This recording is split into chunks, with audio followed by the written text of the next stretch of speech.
All right, you guys, your favorite YouTuber, austonholleman. I have another interview back for you guys for agriculture here in Kenya. We traveled about about an hour actually to get out here to Gitundu. Gatundu.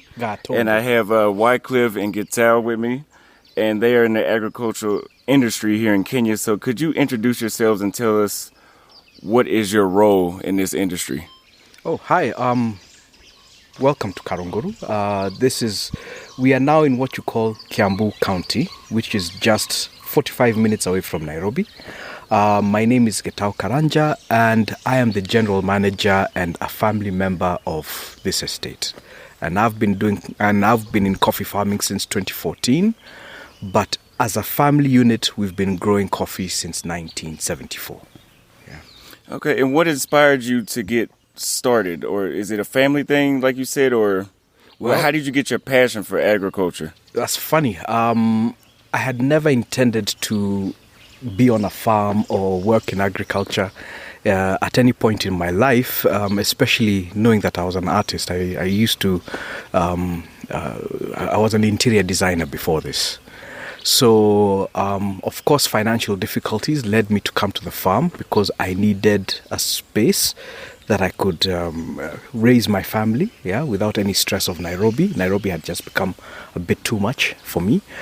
And the family just asked, since you're here, why don't you help us look after the farm and maybe you could learn something extra? And I took up the challenge. And 6 months later, I sat them down and I told them I am not moving. That's it. Yeah. So you would say farming in Kenya is very sustainable? It's very sustainable. Okay. The thing is, you have to understand what you're doing and apply yourself. Don't be a telephone farmer that you're in the city farming and calling your manager, to ensure that things are being done. You have to see it for yourself. So, Wycliffe, can I ask you, what are the current trends in Kenya that with the agricultural industry? Like, what is one of the most profitable crops? If somebody wants to get into this, what is a trend that they would start with? Okay, my name is Wycliffe Morwai. I'm an agriculturist. I trained in agriculture and I've been in farming for the last 35 years, mainly in coffee, both in Kenya and in the region, the East African region. So Kenya has various value chains, and coffee is one of the most profitable. Of course, it has been here over 100 years. Very stable and continuing. We also have other agricultural products. We have tea, we have nuts, we have flowers, we have vegetables, and we have herbs. So there are various value chains in Kenya. Coffee is one of the most sustainable one. Of course, it has its ups and downs, but it is sustainable when it's done very well and with a passion. So coffee is a good one. So you would recommend somebody start with coffee? Yes, I would recommend to start with coffee. And how do you leverage technology here in Kenya with your agriculture? Yes, technology is coming in. Of course, most of our agricultural systems were initially labor-based because we had lots of labor available. But with time, labor is becoming a real challenge and technology is coming in. Although the way we grow our coffee is still basically labor-intensive because it's like handcrafted. And that's what gives us our quality. So our coffee is still not too mechanized, but the technology now is leveraged on processing. But in the farming itself, we still rely largely on manual labor. And this is because of the farming system we do to get the quality that we need to get. So what are some of the challenges you face in this industry? I remember you spoke about when people grow wine, that if the temperature is wrong, they have to throw everything out. What are some challenges similar to that? Yes. So Gita will talk about the challenges of those who own the farms. But as a practitioner in the industry, so the first one in coffee is fluctuating prices. So we are not price setters. The price is set for us from New York. The second one is, of course, that the varieties we've grown are the same. So we've told you that most of these farms were planted almost 100 years ago, and they're the same trees here. So we haven't really changed much, and some of them are getting old. We have disease that makes the yields lower. So we are not able to produce as high yields as other countries. But we don't want to change because also our variety gives us a unique quality that is not found anywhere in the world. So our yields in Kenya are not very high, but our quality is exceptional. So we keep it. And then the rising cost of production. Of course, cost of production is growing very, very much because most of the agricultural inputs that we use are imported. The other one is just the normal government systems that it's not just easy to grow coffee and sell it to whoever you want in Kenya. It's controlled by a lot of regulations, which sometimes put off potential people that we want to partner with in the trade. Well, let me ask you this. With all those external factors like the government control and the diseases, what is a typical ROI that somebody could expect and how long does it take? Okay, so from planting coffee, the first harvest comes from 3 years. Then from 3 years, you have an annual yield coming every year. So if you can keep control of your costs, you can make a return of 20 to 50% on your investment. But it's a long-term thing. So there'll be years when you'll be higher, there'll be years when you'll be lower. But on average, 20 to 50% return should be. But the initial investment is high because the cost of land is fairly high. So maybe this is return on investment on your annual investments, but return on investment on the initial investment maybe takes you 10 years to return what you... I'm not an expert on agriculture, but I know about greenhouses. Have you ever tried experimenting with like a greenhouse so you can control the environment to maximize your profits? Not on coffee. Okay. Coffee is a very delicate... it's a field crop. It's delicate, okay? Coffee depends on balances between sunlight, cloudy weather. You have to, as a farmer, understand those balances. Now, the problem with greenhouse effects is that you create too much humidity, okay, in that environment. You'll start having your diseases and pests thriving in that environment, okay? The whole thing about coffee is sunlight and water. Okay, those are the most important things. Then the other practices are, of course, pruning, which is like, how do I put it? Like the way the Japanese do it with their bonsai, their bonsai tree. Okay, that tree has to be controlled, and pruned to ensure the outcome. Coffee is the same thing. If you'll see me walking around, I never walk around without my secateurs, my pruning shears. Okay, that's because even as the owner, I have to walk around and show my employees what I want to achieve. Everyone has a different pruning style. Everyone has a different way to look after their coffee. But primarily putting coffee into a greenhouse will cause you more issues in the long run, than you're trying to fight. I don't think it will increase the yield. It won't. In fact, you'll spend more to battle pests and disease. Oh, wow. So as you guys can see, they are very passionate, very well informed. Like he said, he's been in the industry for 35 years. If you guys want to learn from two experts that have been in the industry for decades to learn how to sustain yourself through agriculture here in Kenya, there will be a webinar 2 weeks from the time that this video airs, and you'll be able to speak with them both directly. We're only going to allow up to 30 people, so that way everybody gets a personalized one-on-one experience and gets to get all their questions answered. The link will be in the first pinned comment and description if you're interested in that.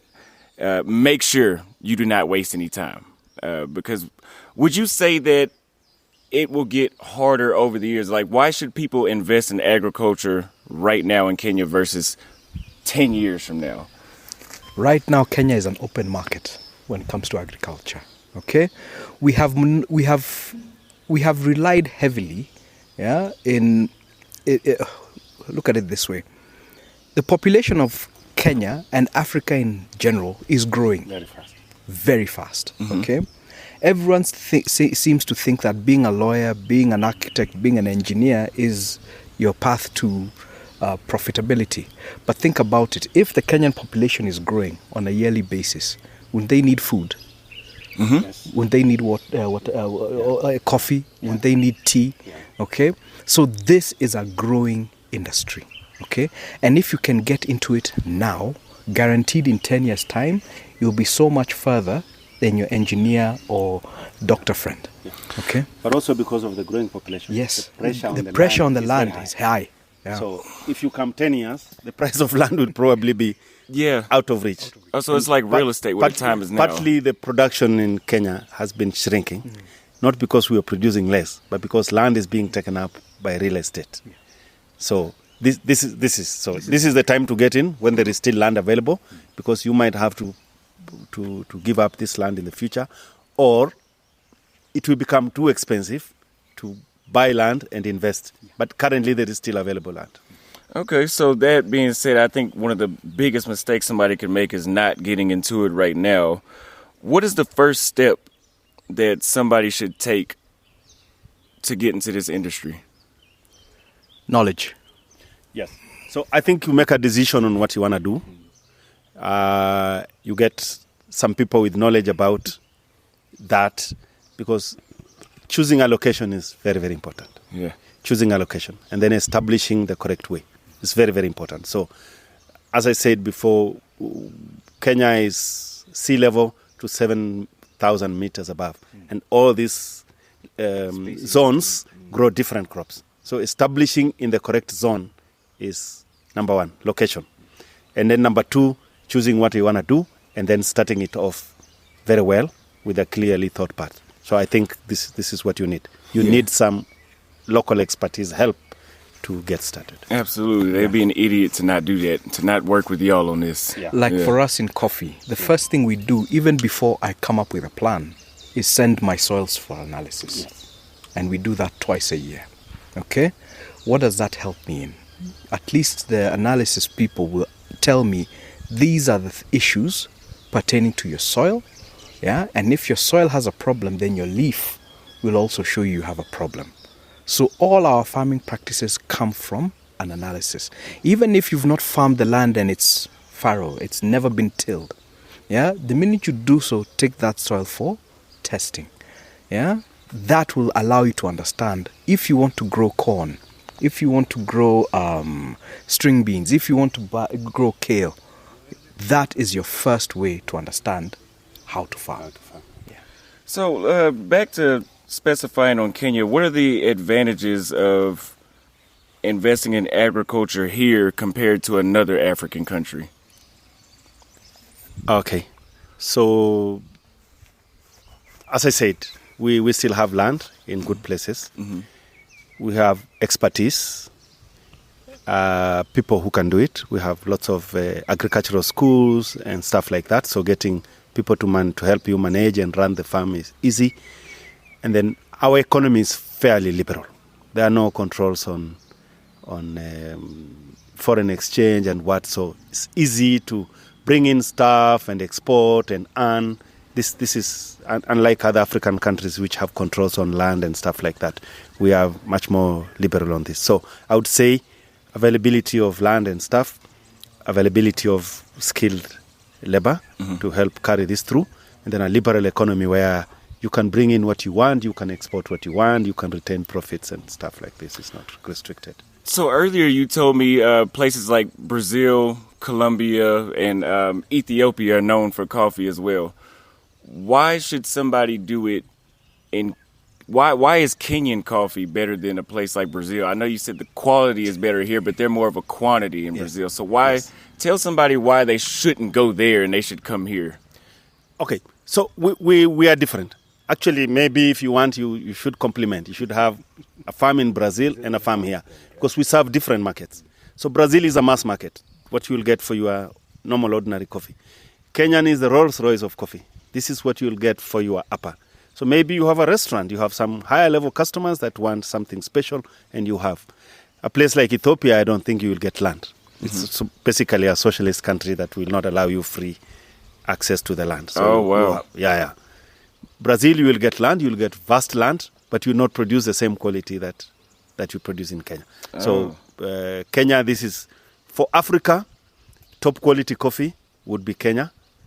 Ethiopia also produces almost a similar coffee or good quality like us, but access to land in Ethiopia is restricted for foreign companies.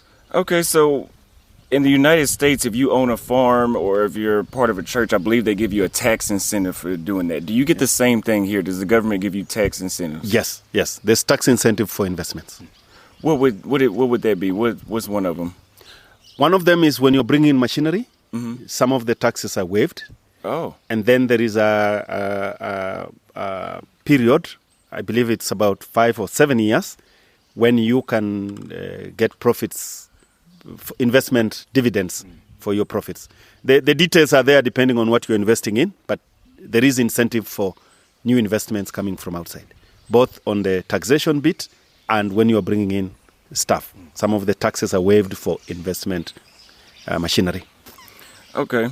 So I think we've answered the majority of the questions. I have one last question for you. How can someone that wants to invest in agriculture here stay informed on the industry trends and the new opportunities that arise? Yeah. So, well, the information systems are there, but as I said, they are maybe fragmented. So you just need to do research. You need to get somebody and send out and to collect this information. Unfortunately, we don't have a very good government information system where you can just walk in and get information, let's say, on production, cost of coffee or productivity and what. But there are industry people who would give you this information because they've been farming. So a farm like Karunguru have kept records. They can tell you how much rainfall they get here over the last 10 years. 10 years, even 30 years. They have a rainfall record. They probably have started keeping a temperature record. They can tell you how much coffee they harvest per tree. They can tell you how much coffee they harvest per hectare. Maybe this is not in government, but if you want to do, then you would have to contact people like this. You get this information so that you base your decisions on actual data from the field and not just supposed data from.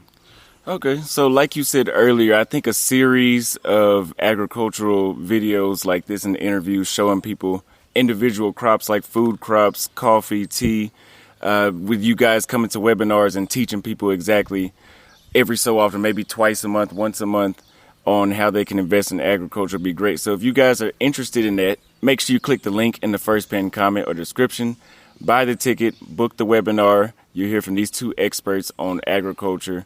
They have a lot more stuff. I think we could sit here and interview for 5 hours if we needed to, if we wanted to go in depth. But I'll save that for more videos, so make sure you guys subscribe. Click the link. Thank you both for doing this interview today. Looking forward to working with you in the future. Yeah. And I'll see you guys at the webinar. Book right now.